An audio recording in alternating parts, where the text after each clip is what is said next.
You're watching Dancehall at News TV. Let's talk the truth. Was I the only person who thought Matterhorn was dead to how his chest was being puffed? I thought he died and Alkaline was resuscitating him Friday night at his birth night bash.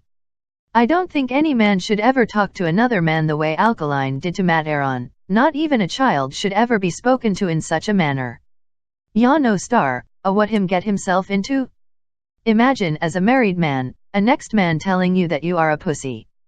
And him not even try defend himself. I don't know anybody else in Jamaica who know more Jamaican bad words than him, but last weekend Matterhorn was a mere fly on Michael Jackson's wall. He was speechless.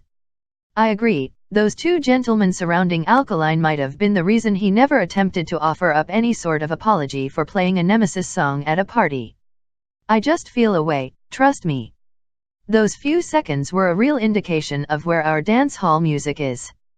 The state of affairs showed me that too many people are spewing hate through microphones and calling themselves DJs.